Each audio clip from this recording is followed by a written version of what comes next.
रूस और यूक्रेन के बीच युद्ध को 3 साल से ज्यादा हो चुके हैं, लेकिन हालात शांत होने के बजाय और बिगड़ते जा रहे हैं। ताजा मामला है ड्रोन हमलों का, जहां दोनों देश एक दूसरे पर आरोप लगा रहे हैं कि उन्होंने नागरिक इलाकों को निशाना बनाया। यूक्रेन के राष्ट्रपति वोलोदिमीर ज़ेलेंस्की न्यूयॉर्क पहुंचे हैं, जहां वो यूनाइटेड नेशंस जनरल असेंबली में दुनिया को एक संदेश देना चाहते हैं कि अब शांति की जरूरत है। लेकिन वहीं दूसरी तरफ रूस लगातार हमले तेज कर रहा है और यूरोप के कई देश भी इस चिंता में हैं कि कहीं ये लड़ाई उनकी सरहदों तक न फैल जाए। आज हम आपको पूरे मामले को आसान भाषा में समझाएंगे कि ड्रोन हमलों से लेकर यूनाइटेड नेशंस की डिप्लोमेसी क्या है। तो चलिए शुरू करते हैं। न्यूज़ 18 के सोशल मीडिया प्लेटफॉर्म पर आपका स्वागत है। मैं आपके साथ साइमा परवीन। तो सबसे पहले समझ लेते हैं कि हुआ क्या है। रविवार और सोमवार को रूस और यूक्रेन ने एक दूसरे पर आरोप लगाया कि उन्होंने नागरिक इलाकों पर हमला किया है। यूक्रेन ने कहा कि रूस ने करीब 1500 से ज्यादा ड्रोन, 1280 ग्लाइड बम और 50 मिसाइलें चलाई, जिनसे सिर्फ आम लोग और इमारतें ही निशाना बनी। वहीं आपको बता दें कि रूस ने भी दावा किया है, उसने दावा किया कि यूक्रेन के ड्रोन हमलों में उसके इलाके और क्रीमिया में लोग मारे गए हैं, यानी दोनों देश अपने आप को निर्दोष बता रहे हैं। वहीं यूक्रेन के राष्ट्रपति ज़ेलेंस्की का कहना है कि रूस की तरफ से नागरिकों पर हमले लगातार बढ़ते जा रहे हैं। वहां रविवार रात को 7 रूसी विमान से बमबारी की गई और सुबह 4:20 पर हमला शुरू हुआ और 40 मिनट तक चला। इसमें 3 लोगों की मौत हो गई, 2 लोग घायल हो गए और कई रिहायशी मकान, शॉपिंग मॉल और पार्किंग एरिया तबाह हो गए। उनका कहना है कि इनमें से कोई भी जगह मिलिट्री टारगेट नहीं थी। अब रूस की तरफ से क्या कहा गया तो वो भी सुन लेते हैं। रूस का आरोप है कि यूक्रेन के ड्रोन ने क्रीमिया के एक टूरिस्ट स्पॉट जिसका नाम है फोरोस, उसको निशाना बनाया। वहां लोग छुट्टियां मनाने गए थे। रूसी अधिकारियों ने बताया कि इस हमले में 3 लोग मारे गए और 16 लोग घायल हो गए। रूस ने यह भी दावा किया है कि वहां कोई मिलिट्री बेस नहीं था, यानी दोनों ही देश कह रहे हैं कि हम पर हमला हुआ है और आम लोग मारे गए। इस वजह से अब सवाल यह है कि आखिर सच्चाई कौन बता रहा है। यह झगड़ा सिर्फ रूस और यूक्रेन तक सीमित नहीं है, यूरोप के देश भी चिंतित हो रहे हैं। पोलैंड और एस्टोनिया जैसे देशों ने कहा है कि रूस बार बार उकसाने वाली हरकतें कर रहा है।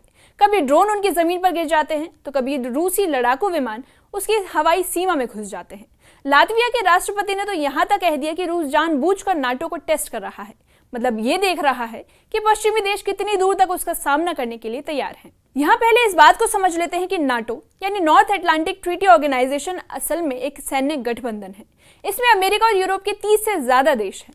अगर रूस सच में नाटो देशों पर हमला करता है तो फिर ये लड़ाई सिर्फ रूस यूक्रेन तक सीमित नहीं रहेगी। लातविया के राष्ट्रपति ने साफ कह दिया है कि रूस धीरे धीरे ये जांच कर रहा है कि कौन सा देश कितना रिएक्ट करता है, और अगर ये टेस्टिंग बढ़ी तो हालात बेकाबू हो सकते हैं। अब आते हैं ज़ेलेंस्की पर।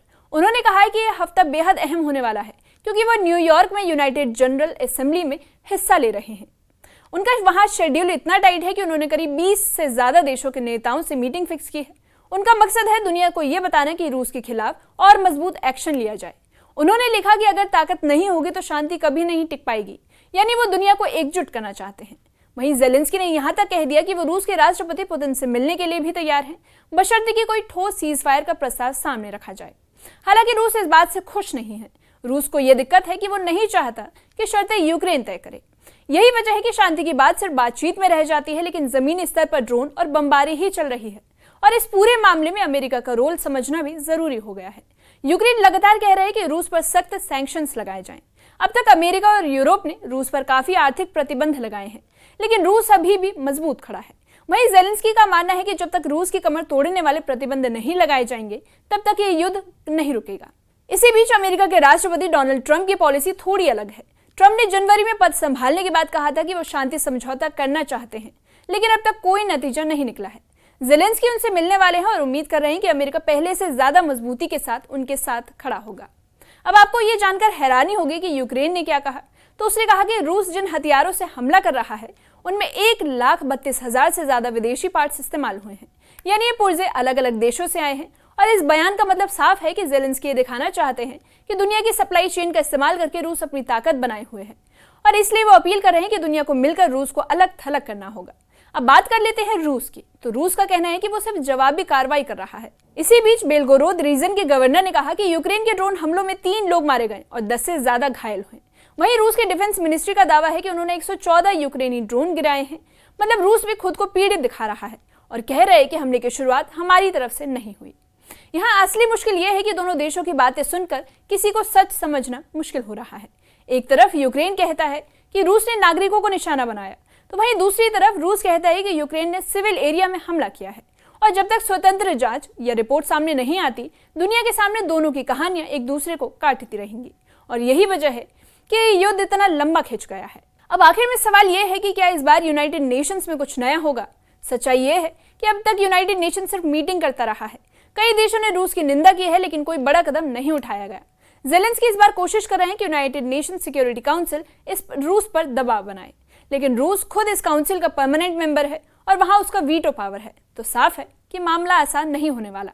यानी कुल मिलाकर हालात ये है कि मॉस्को और कीव दोनों अपने अपने सच दुनिया के सामने रख रहे हैं। ड्रोन हमलों ने हालात को और बिगाड़ दिया है। Ale ta sytuacja, która stawia nas wszystkich bliżej otwartego konfliktu, bliżej niż kiedykolwiek po II wojnie światowej. Mamy pełnoskalową wojnę za naszą granicą, ukraińsko-rosyjską, ale mamy już coś, co przekracza granice zwykłych prowokacji u nas, na naszym niebie. I może dzisiaj trzeba znowu bardzo głośno i wyraźnie powiedzieć: Polska ma dzisiaj wroga politycznego, który nie kryje swoich wrogich zamiarów za wschodnią granicą. To, że doszło do zestrzelenia tych dronów, które bezpośrednio zagrażały naszemu bezpieczeństwu, to jest oczywiście sukces naszych i natowskich wojskowych, ale to oczywiście też zmienia sytuację. What happened on Wednesday was not an isolated incident. Russia's recklessness in the air along our eastern flank is increasing in frequency. We have seen drones violate our airspace in Romania, Estonia, Latvia, and Lithuania. Whether intentional or not, it is dangerous and unacceptable.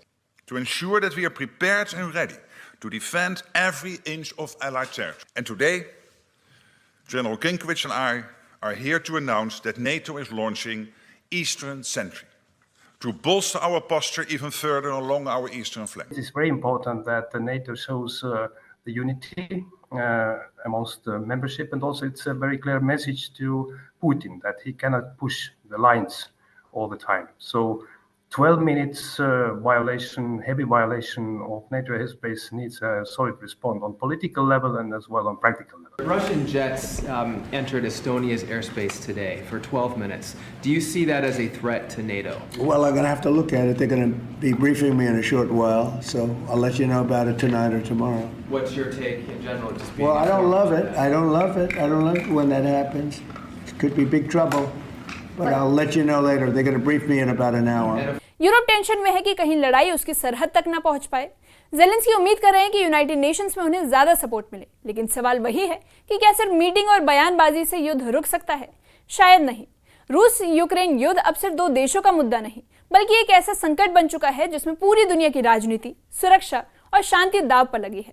सवाल यह भी है कि क्या New York में होने वाली ये डिप्लोमेसी इस युद्ध को रोक पाएगी, या फिर दुनिया को अभी और लंबे समय तक इन हमलों और खून खराबों को झेलना पड़ेगा। इस मामले पर आप क्या सोचते हैं? कमेंट सेक्शन में कमेंट करके बताइए।